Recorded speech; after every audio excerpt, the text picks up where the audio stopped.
Jó, capítulo de número 1, versos de número 20, diz assim: Então Jó se levantou e rasgou o seu manto, e rapou a sua cabeça, e se lançou em terra e adorou. E disse: Nu saí do ventre de minha mãe, e nu tornarei para lá. O Senhor o deu e o Senhor o tomou. Bendito seja o nome do Senhor. Em tudo isso, Jó não pecou, nem atribuiu a Deus falta alguma. Amém, meus irmãos? Vamos orar a Deus. Levante ao céu a tua Bíblia, a tua mão. Peça para que Deus fale conosco nessa noite. Amantíssimo Deus, glorioso e eterno Pai, meu Deus, aqui está a tua palavra que é fiel, a tua palavra que é digna de toda aceitação, de toda adoração. Ó Deus, atenta agora para a tua igreja, para o teu povo, meu Deus, para aqueles que estão perto, aqueles que estão longe. Meu Deus, visita o coração deste homem, o coração desta mulher. Meu Deus, abra, Senhor, a porta deste coração e permita com que a tua palavra ela entre no profundo da alma, Senhor, e ela venha produzir o resultado pela qual ela é enviada pelo teu Espírito Santo. Fala conosco, meu Deus, em nome do Senhor Jesus, para a glória de Deus. Amém. Podeis assentar, meus irmãos. Desocupe vossas mãos, dê uma salva de palmas a Jesus, o Senhor. Graças a Deus. Igreja, nessa noite, em meio a essa palavra, o Espírito Santo de Deus colocou no meu coração um tema. E vou falar sobre esse tema, o qual o Espírito de Deus colocou no meu coração. E o tema é fé em meio ao sofrimento. E por que fé? Meus irmãos, porque sem fé, diz a Bíblia, que é impossível agradar a Deus. E nós precisamos ter fé, porque nesse mundo, estando na presença de Deus ou fora da presença de Deus, todos nós teremos e passaremos por momentos de sofrimento, por momentos de dor, por momentos de perda, enfim, tantas coisas. Não é porque nós estamos dentro da casa de Deus, não é porque nós temos um ministério, não é porque nós temos dons, talentos da parte do Senhor, que isso vai nos isentar de sofrimentos, de provações, de provas e coisas, enfim. A palavra de Deus, ela é clara em dizer para nós que tudo que acontece ao ímpio, acontece também ao justo. Tudo acontece de igual forma para todos. E muitas pessoas espalham por não entender isso, estando na presença de Deus, quando vem o dia mau, quando vem o momento da provação, que todos nós somos provados por Deus, a pessoa sente aquele baque e retrocede, se distancia, sai da presença de Deus, porque vai dizer: Deus é tão bom, é tão poderoso, Deus é tão forte, mas Deus não teve capacidade de me guardar, de me livrar, Deus não me defendeu, Deus não me protegeu. Meus irmãos, se nós acharmos que por servir a Deus nós teremos privilégio, nesse mundo nós estamos perdidos. Vamos entender pela palavra de Deus. Observa que o escritor desse livro, o livro de Jó, é necessário a gente lembrar que o livro de Jó é o primeiro livro que fora escrito. É o livro mais velho de toda a Bíblia, mais do que Gênesis. Foi o primeiro livro a ser escrito, é o livro de Jó. E nós entendemos aqui que a Bíblia vai falar de um homem, cujo nome é Jó, que ele recebe o título do livro. E esse Jó, a palavra do Senhor vai mostrar que ele era da terra de Uz, dos caldeus. E a Bíblia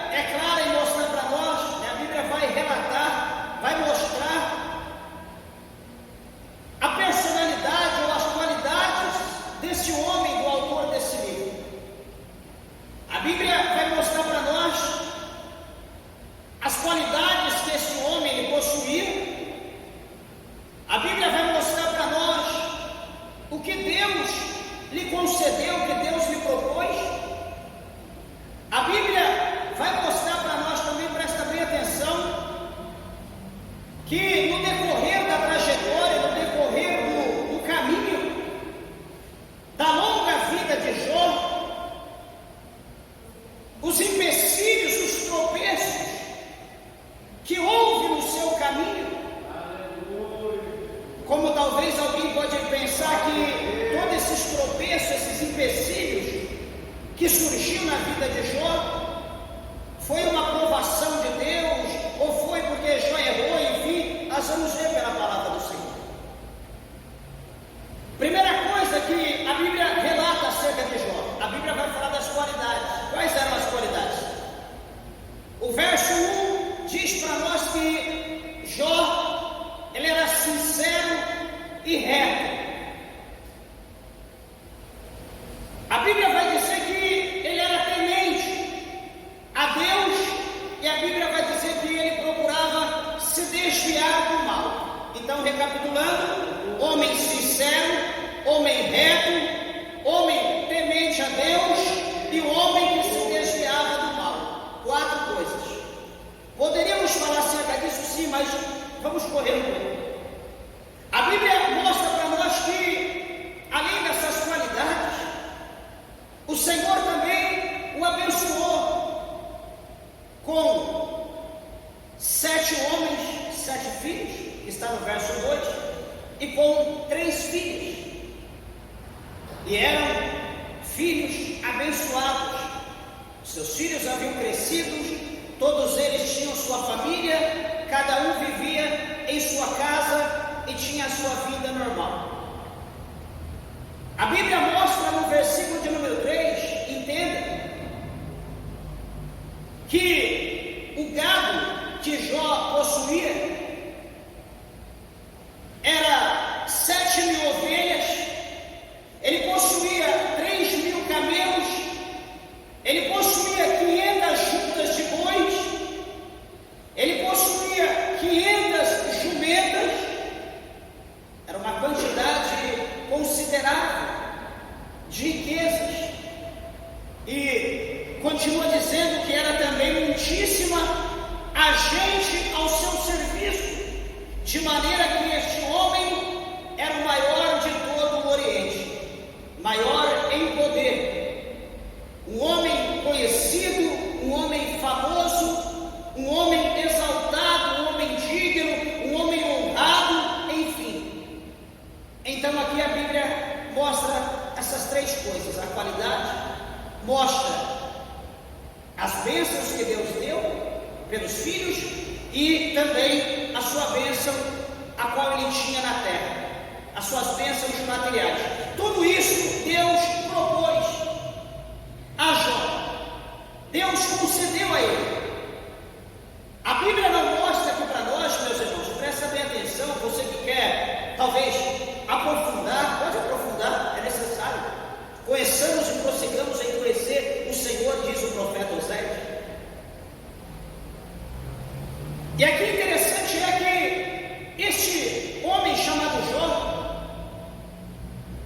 ele não fez campanha pedindo a Deus exaltação, riqueza, grandeza, glória, poder na terra. A Bíblia não mostra Jó fazendo isso, mas a Bíblia mostra as qualidades de Jó, as quais, examinando uma a uma, nós podemos ver que, por intermédio dessas 4 qualidades, dessas 4 coisas de Jó, em eu seguindo, você seguindo, nós seguindo essas qualidades de Jó, não que Deus vai nos enriquecer como enriqueceu a Jó, mas nós poderemos ter uma vida melhor, uma vida diferenciada,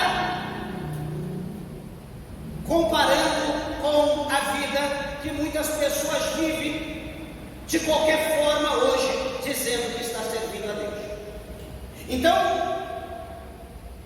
olhando para essa situação aqui, para esse cenário, os filhos de Jó, de tempo em tempo, comemorando aniversário ou alguma festa, enfim, a Bíblia diz que eles se reuniam na casa de um, convidavam a todos os outros, e ali a família estava unida.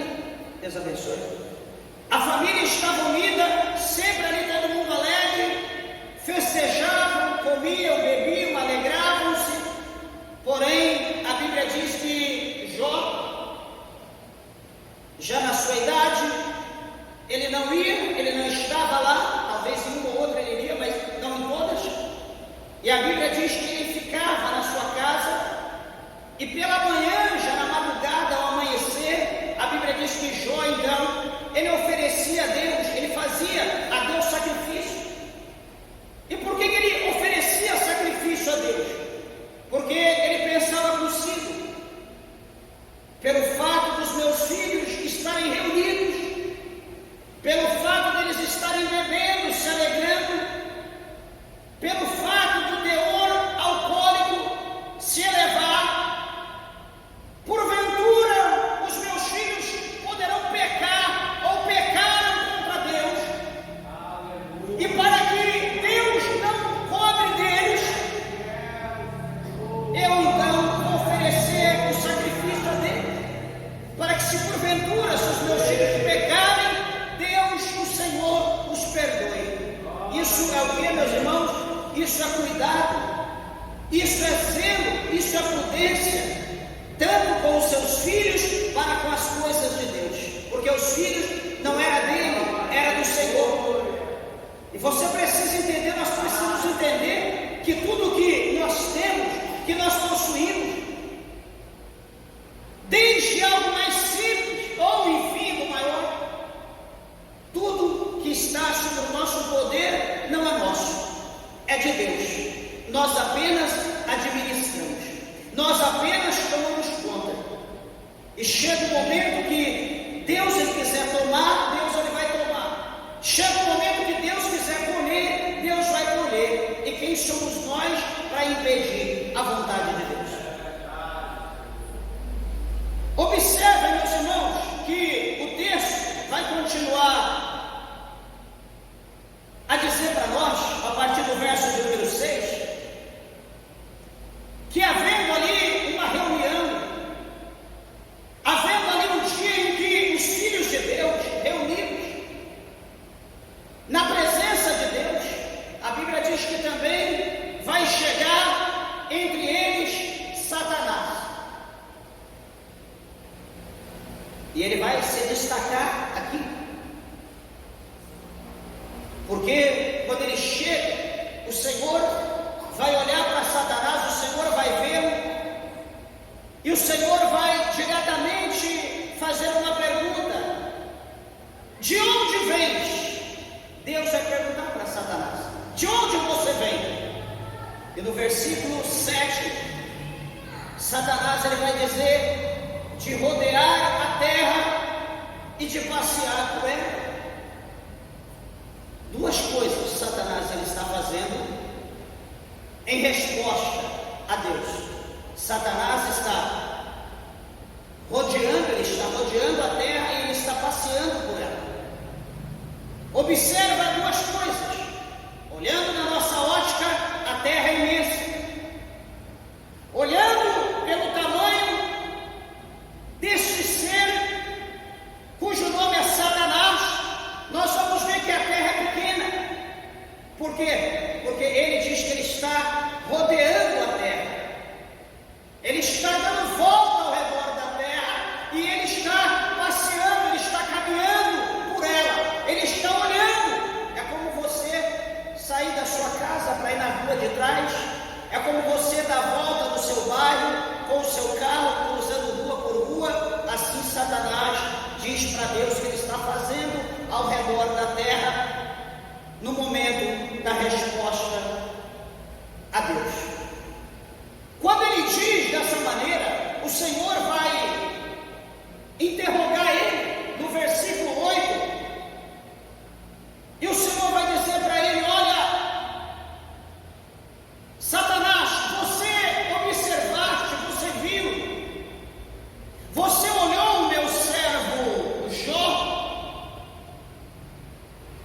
porque ninguém há na terra semelhante a ele, homem sincero e reto, temente a Deus, desviando-se do mal. Você viu meu servo? Entre todas as pessoas, entre todos os habitantes da terra naquela época, Deus, ele fala Jó. Deus diz: você tem visto o meu servo Jó? Essa é a pergunta de Deus. Você tem visto? Por que será? Supostamente aqui na ocasião, o mundo que estava sendo vivido nos dias de Jó, poucas, ou Jó talvez a única pessoa diferenciada, a qual os olhos de Deus estavam voltados para ele. Talvez provável, como lá no capítulo 12 de Gênesis, quando o Senhor Deus ele olha para a terra e Deus ele chama um homem chamado Abrão, e Deus olha para aquele homem e o Senhor o chama e faz a ele uma promessa. Talvez como no capítulo 6 do mesmo livro de Gênesis, quando Deus decide destruir toda a terra, tudo aquilo que Deus criou, Deus decide acabar com a vida, mas os olhos de Deus percorrendo a terra, Deus vê um único homem chamado Noé. Aleluia, glória a Deus. Meus irmãos, observaste que de tempo em tempo Deus ele sempre escolhe alguém, pessoas com diferencial, pessoas diferentes das outras pessoas, pessoas diferentes dos costumes, dos hábitos, das visitações, das congregações, a qual hoje nós estamos vivendo. Se você olhar na Bíblia, sempre teve um homem em meio ao mundo perdido, um mundo errado, sempre havia um homem que estava procurando achar Deus e procurando fazer a diferença, ser oposto de toda a humanidade, de toda a sociedade. Aqui a Bíblia fala de Jó. Você tem visto, Satanás, o meu servo Jó? Você tem visto que este homem, não existe ninguém na terra como ele? Este homem ele é sincero, este homem ele é reto, este homem é temente a Deus, este homem desvia do mal, ele foge da aparência do mal. Aleluia. O que vai acontecer, meus irmãos? Satanás agora ele vai fazer uma pergunta para Deus. No verso de número 9, ele vai dizer bem assim: por exemplo, será que Jó é bobo? Ele fala aqui, porventura teme Jó a Deus debalde? Teme Jó a Deus em vão? Ele faz essa pergunta para Deus.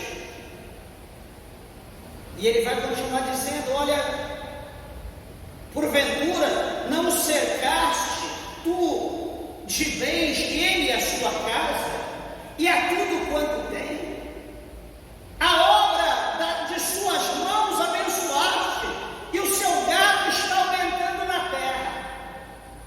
Olha o principal versículo, 11: mas estende a tua mão e toca em tudo quanto tem, e verás se não blasfema de ti na tua face. Meus irmãos, esses versículos aqui é interessante,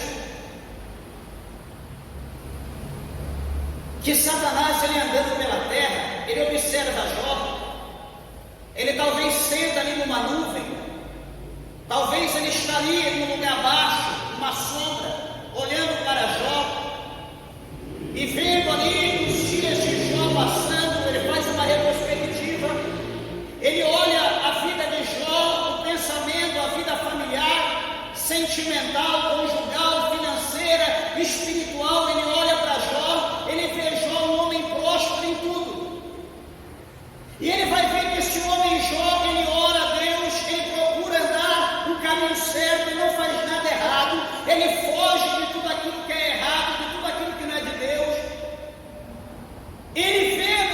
exatamente é isso que Deus continua abençoando Jó, então ele vai dizer: olha Deus, Jó, ele está sendo fiel ao Senhor, porque o Senhor tem cercado ele, o Senhor tem colocado ao redor dele um muro de bênção, o Senhor tem cercado ele, feito uma cerca de prosperidade, o Senhor tem dado a ele gado, jumentos, camelo, ovelha, o Senhor tem dado ali milhares de empregados, o Senhor tem ali brindado ele com muitas bênçãos.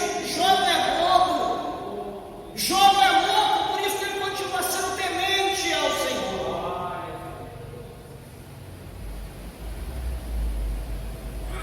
Meus irmãos, será que ser rico, nós olhando para essa situação, será que ser rico é uma dádiva de Deus? Será que só os ricos são abençoados por Deus? Não, pode ter certeza que não. Existem muitos cristãos ricos, mas se for ver de uma forma geral, a maioria dos ricos são ímpios, provável satanistas e enfim. Satanás aqui está dizendo para Deus que ele está sendo fiel, Jó está sendo fiel porque Deus enriqueceu a Jó. E o que Deus vai fazer? Deus vai dizer: é dessa maneira, está sendo fiel, porque eu me enriqueci, eu o cerquei de bênçãos, eu o cerquei de prosperidade. Faz o seguinte, toca nos bens, tira os bens dele, e vamos ver então se ele é fiel a mim por causa dos bens, ou se é fiel por amor. Independente de qualquer coisa, o que vai acontecer, meus irmãos?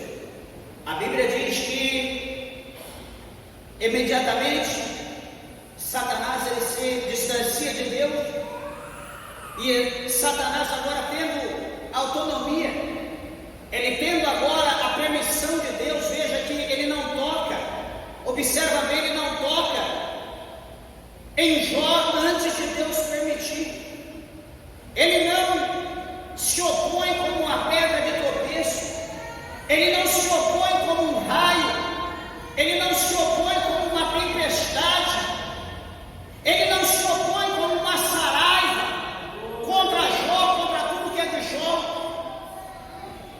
Mas interessante é que quando Deus permite, quando Deus dá o aval, Satanás então, como um raio, ele vai começar a agir em tudo que Jó tem. Observa o versículo de número 13. Vai chegar um dia, diz aqui a Bíblia, que os seus filhos e filhas, toda a família de Jó estão reunidos, eles estão comendo, bebendo na casa do primeiro irmão, do irmão primogênito, estão ali em festa, talvez um dia de domingo, um dia de paz, um dia tranquilo, estão todos ali reunidos. A Bíblia diz que o mensageiro, alguém enviado, um empregado, vai dizer: olha, os bois lavados, as jumentas passeam junto a eles, e eis que deram sobre ele os sabeus, e os tomaram, e os moços feriram ao fio da espada, e eu somente escapei para te trazer a nova.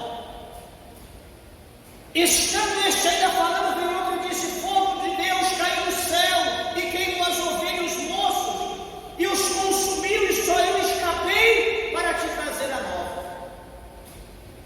17, estando ainda este falando, veio outro e disse: ordenando os caldeus 3 bandos, deram sobre os camelos e os tomaram, e os moços feriram ao fio da espada, e só eu escapei para te trazer a nova.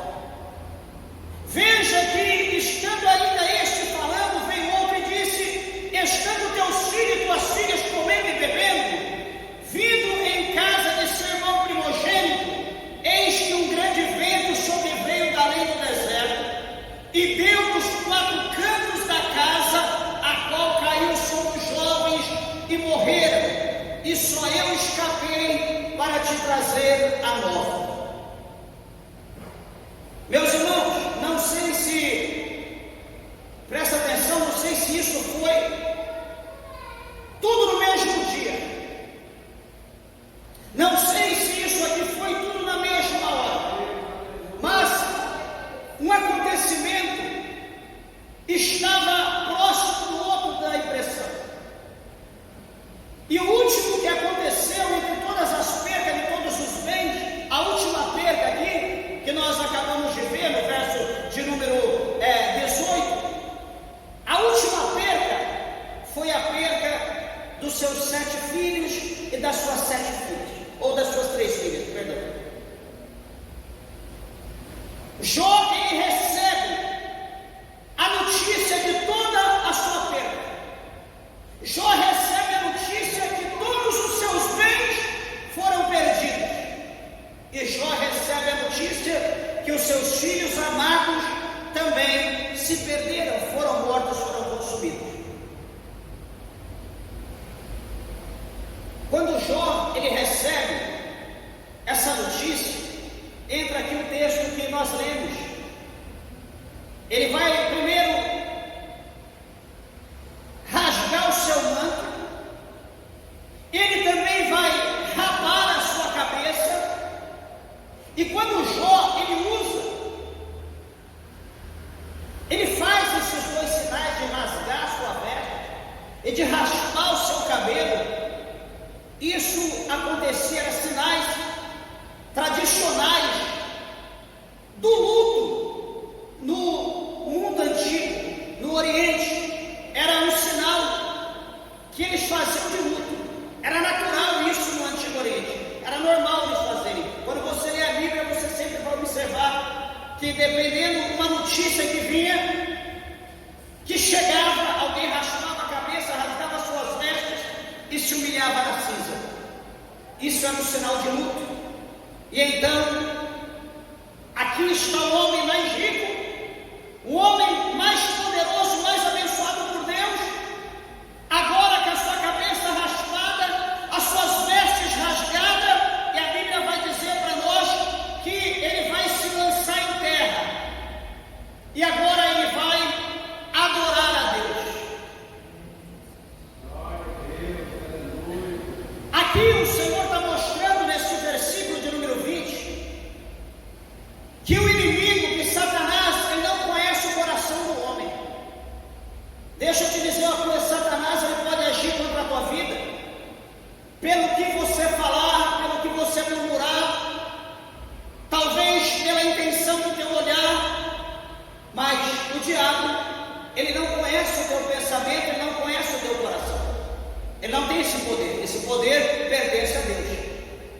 E veja que ele estava tão enganado que ele diz para Deus: tira todos os bens, que você vai ver Jó blasfemar, Jó vai negar, Jó ele vai xingar, ele vai te humilhar, tira tudo para ver. Aqui, quando Jó perde tudo, o versículo 20 mostra para nós que ele, em luto, se lança na cinza do pó e ele vai adorar a Deus. Ele vai glorificar o Senhor. Sabe por quê, meus irmãos? Porque Jó vai entender que ele não era dono de nada que ele tinha. Ele vai entender que, como eu já falei no princípio, repito, tudo que estava sobre o seu poder não era dele, era de Deus. Tudo que estava sob a sua mão era temporário, não era eterno. Ele estava ali enquanto Deus queria, estava na mão dele. Quando Deus não quisesse mais, Deus tiraria. Ele tinha que entender isso. Ou seja, o coração de Jó não estava nas ovelhas, o coração de Jó não estava nas jumentas, o coração de Jó não estava nos camelos, o coração de Jó não estava no gado, e mais além ainda, o coração de Jó não estava nos seus 7 filhos, e o coração de Jó não estava nas suas 3 filhas. O coração de Jó estava voltado somente para Deus. Será que você consegue entender essa situação? Meus irmãos, às vezes nós não temos nada, e o nada que nós temos, nós amamos aquele nada mais do que qualquer coisa, mais do que Deus. Será que nós estamos certos? Nós temos que aprender com a Bíblia. O nosso coração não pode estar voltado para as coisas dessa terra. O nosso coração não pode estar voltado, meus irmãos, para nada daquilo que Deus tem colocado nas nossas mãos para nós administrarmos. O nosso coração tem que estar voltado unicamente para Deus. É por isso que a Bíblia diz que nós devemos amar o Senhor sobre todas as coisas, com toda a nossa força, de todo o nosso coração, com todo o nosso entendimento.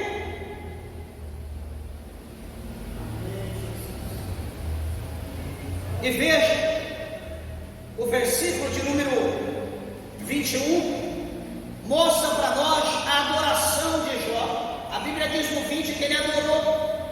O versículo 21 mostra a adoração, ele adorando a Deus e dizendo, talvez uma canção, talvez uma oração. Ele diz bem assim: nu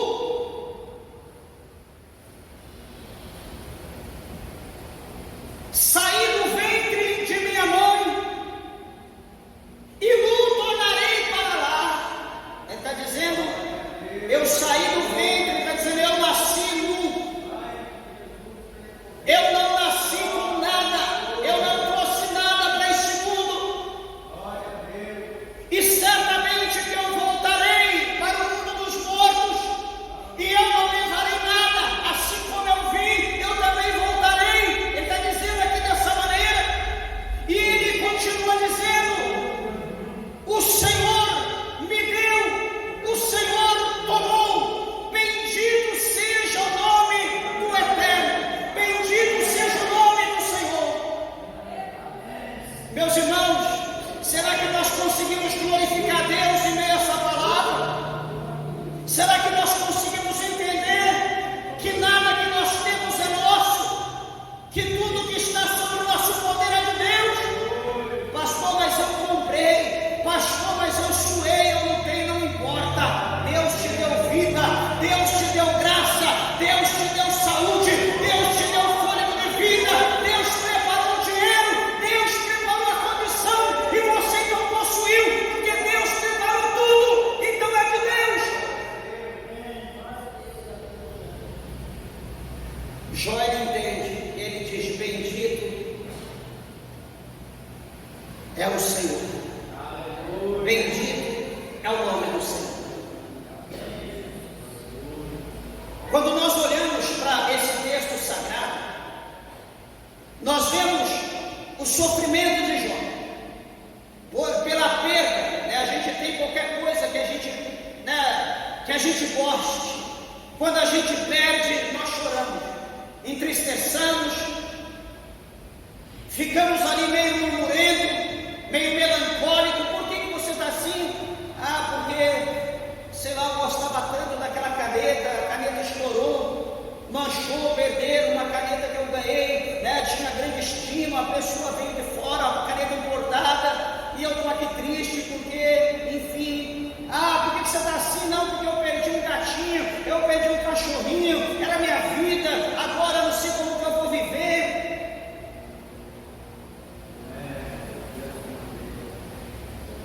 Só que, queridos irmãos,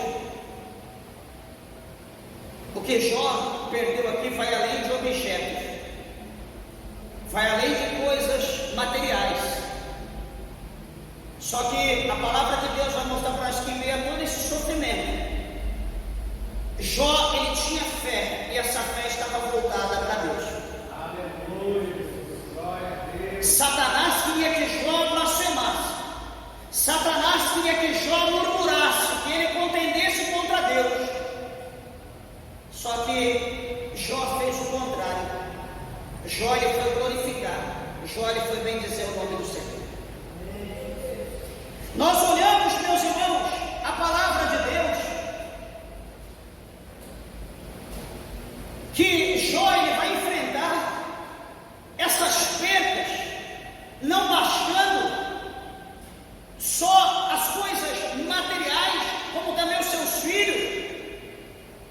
Jó no capítulo 2 mostra que Jó continua com fé, mesmo Jó não tendo nada.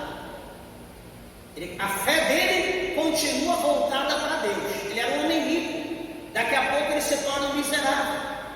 Ele só tinha agora terra, ele não tinha mais bens, ele não tinha agora animais, ele não tinha filhos, ele não tinha empregados. Jó agora se torna um miserável, um mendigo.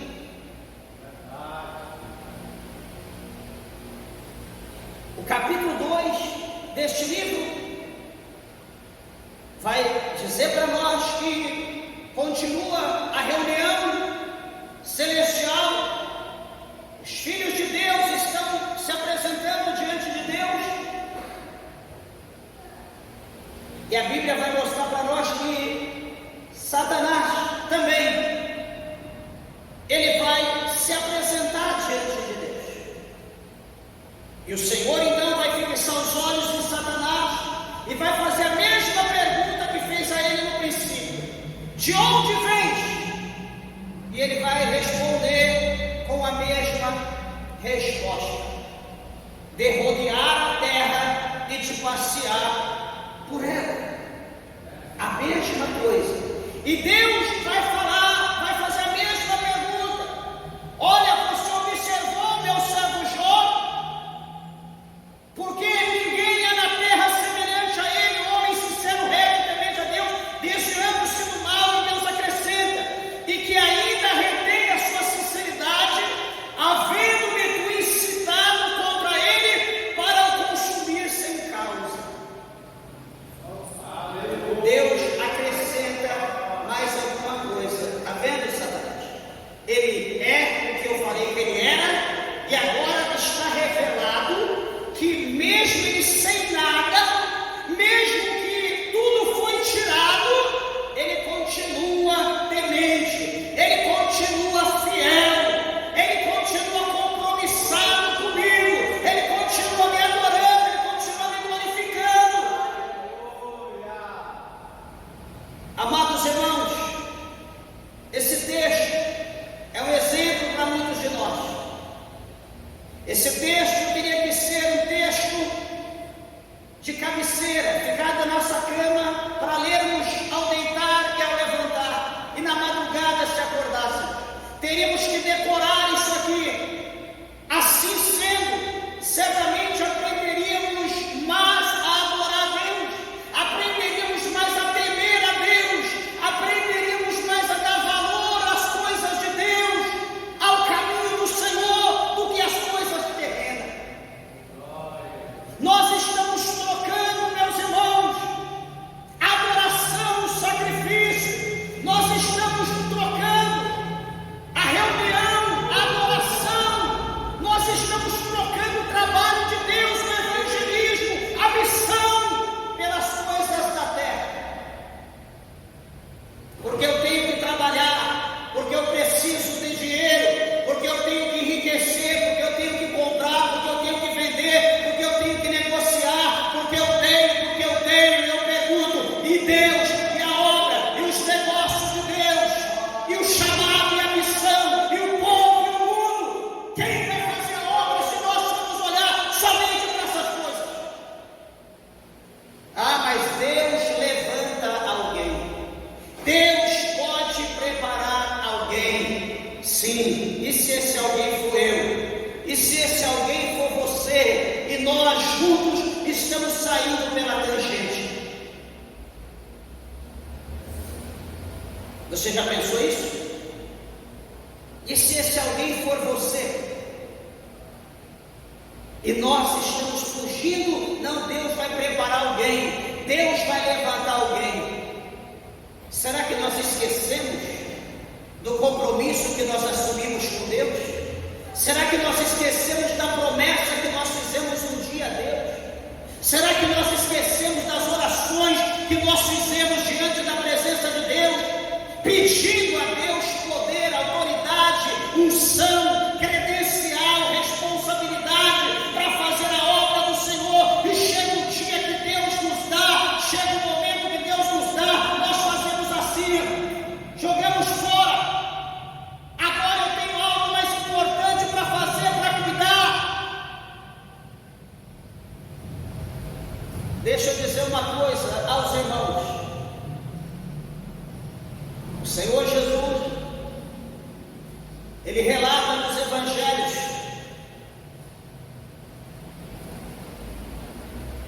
Ele dá uma ilustração muito interessante. Já vou para o encerramento. O Senhor Jesus, Ele dá para nós ali uma ilustração muito interessante daquele homem, daquele rei que preparou aquela festa.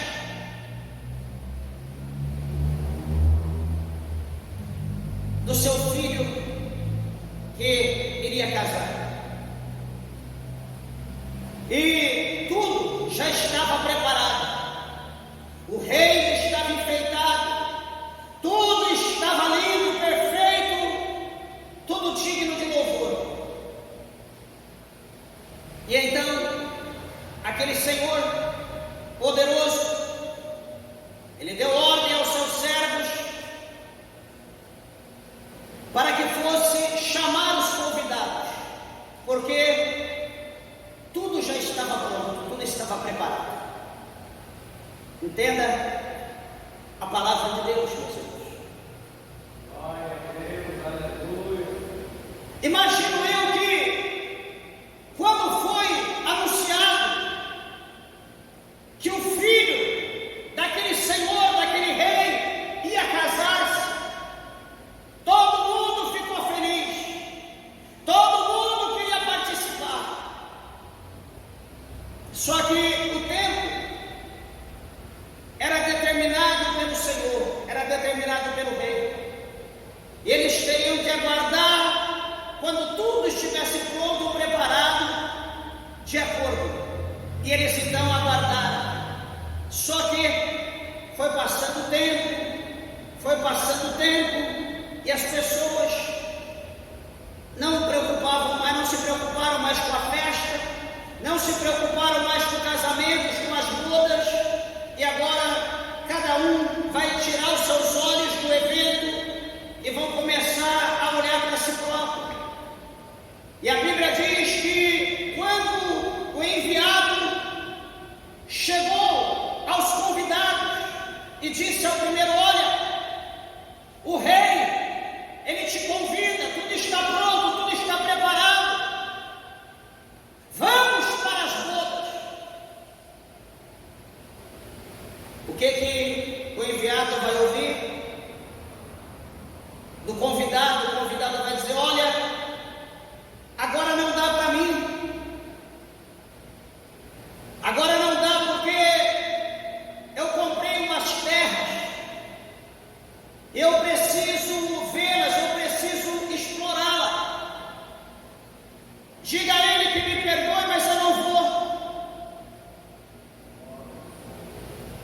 O enviado vai ao próximo e diz: olha, o rei manda te chamar, lembra do convite? Tudo está pronto, tudo está preparado, vamos para as bodas. E então o segundo diz: eu comprei algumas juntas de gado, eu comprei os bois, tenho que observá-los, tenho que cuidá-los, peço ao rei desculpa, perdão, eu não vou. Então o enviado vai ao terceiro convidado, e aquele terceiro diz: olha, eu me casei, vou curtir a lua de mel, vou viver agora com a minha esposa, vou me alegrar. Diga ao rei que me perdoe, eu não posso ir. O enviado volta e conta tudo para o rei. Eu pergunto aos irmãos, tudo que o rei fez foi contando com aquele povo. Só que eles desprezaram, eles ignoraram. Será que o rei ficou feliz da vida? Será que o rei ficou alegre? Não, eu entendo, está certo. Meus irmãos, qual homem, qual mortal, segundo a Bíblia, consegue apagar o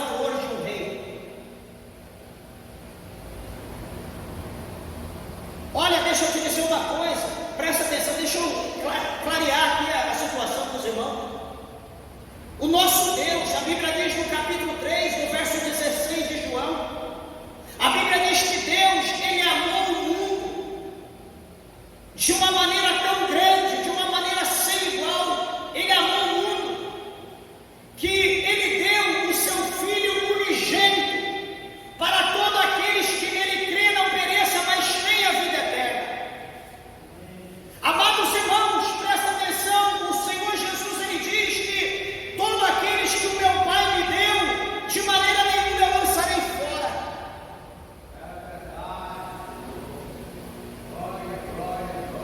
Deixa eu dizer uma coisa para os irmãos. Talvez você aqui, talvez você não seja essa pessoa, mas talvez seja você. Deus, Ele te fez uma promessa. Deus, Ele te chamou, você estava morto nos seus pecados. Jesus, Ele te vivificou, Ele te tirou da morte para a vida. Jesus te deu um nome, Jesus te deu vestes, Jesus te honrou, Jesus te exaltou, Jesus te fez uma promessa. E você simplesmente precisa aguardar um dia para estar no reino e viver essa promessa eternamente. Só que para você viver no reino, viver essa promessa eternamente, você precisa continuar no caminho, você precisa continuar crente, você precisa continuar com fé, você precisa continuar crendo na promessa de Deus, você precisa continuar crendo no sacrifício que Jesus fez pela tua vida. Nós não podemos, meus irmãos, desprezar o amor de Deus, nós não podemos desprezar o amor de Cristo. Se nós ignorarmos, não, aqui eu tenho isso aqui é mais importante para mim, não, isso aqui é mais importante para a minha vida, não, isso aqui é mais importante, Deus entende, Deus Ele sabe. Deixa eu dizer uma coisa para você, vai para o inferno. Deus te chamou para ser cidadão do céu. Deus não te chamou para ser galho para queimar no inferno. Deus te chamou para ser cidadão do céu. Lembrando que o escritor de Provérbios, o sábio Salomão, ele diz que Deus, Ele fez todas as coisas para o seu devido fim, até o ímpio para o dia do fogo, até o ímpio para ser lenha no fogo. Mas pelo amor de Deus, uma coisa eu tenho certeza: Deus não escolheu nenhum de vocês aqui, nem um ouvinte, ninguém. Deus escolheu para ser lenha no inferno, eu tenho certeza disso. Será que você crê que Deus te escolheu para ser cidadão do céu? Então não despreze o chamado de Deus, não despreze o amor de Deus pela tua vida, não despreze o que Jesus fez lá na cruz do Calvário, não despreze a humilhação de Jesus, não despreze o sangue vermelho, o sangue puro, o sangue carmesim que foi vertido naquela cruz por amor à minha vida, à tua vida, à nossa vida. Não despreze, não tenha as coisas desse mundo por preciosas.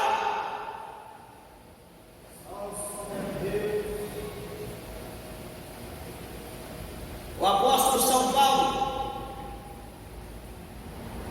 em Atos dos Apóstolos,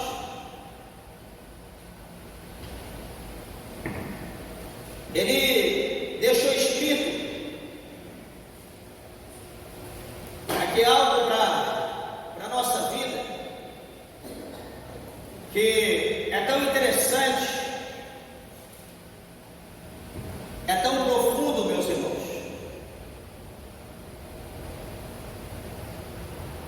que chama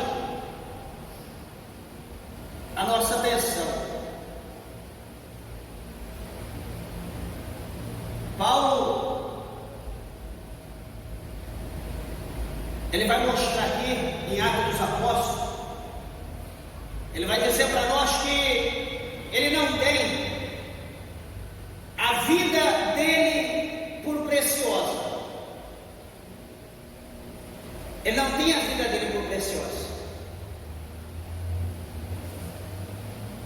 A vontade única do apóstolo Paulo é cumprir o chamado, é fazer aquilo que Deus colocou na sua mão para ele fazer. Alguém pode olhar para a palavra de Deus e pensar: Paulo era um missionário, Paulo ele viajou, ele correu ao mundo, Paulo era um desocupado. Meus irmãos, Paulo ele trabalhava fazendo rede para sobreviver.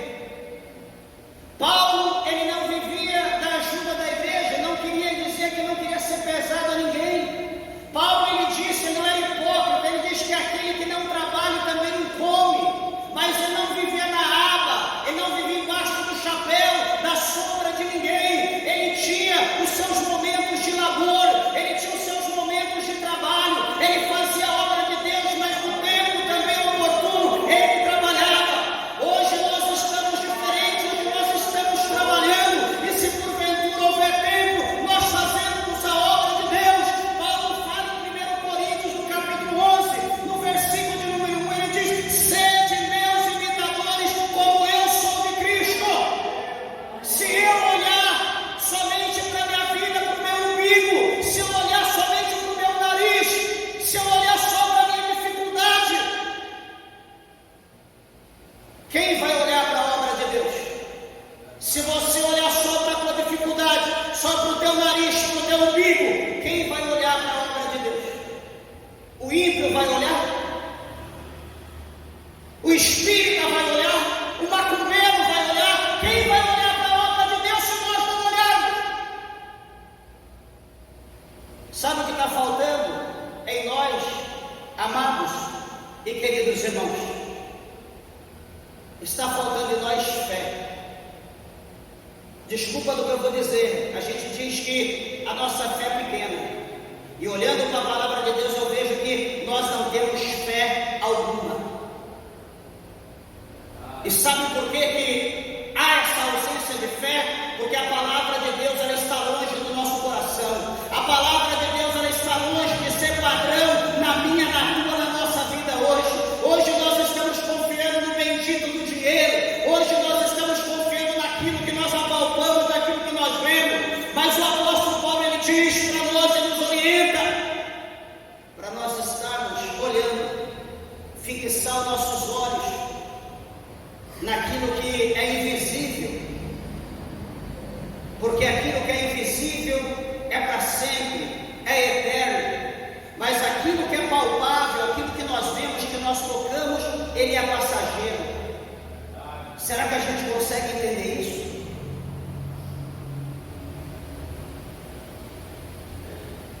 Eu encerro aqui a palavra de Deus, que a fé no sofrimento envolve confiar em Deus, buscar resposta e manter a esperança em Deus, mesmo nas adversidades. 16:33 de João, o Senhor Jesus, ele disse: eu digo isso para que em mim vós tenhais paz. No mundo tereis aflição, mas tende bom ânimo, eu venci o mundo. Se nós tivermos fé, se nós confiarmos em Cristo, como diz as Escrituras, nós viveremos milagres, nós faremos milagres como Ele fez, e ainda faremos maior. Assim diz a palavra de Deus. Que a nossa oração, meus irmãos, venha a ser: Senhor, me dê fé. Senhor, me conceda fé, para que eu possa vencer no momento da adversidade. Esqueça de pedir riqueza, porque a maior riqueza é ter a presença de Deus na tua vida. A maior riqueza é ser cheio do Espírito Santo de Deus. A maior riqueza é você orar para o enfermo e ele ser curado. A maior riqueza é você ordenar e o demônio sair e a pessoa ser liberta. Meus irmãos, não tem preço que pague algo dessa maneira.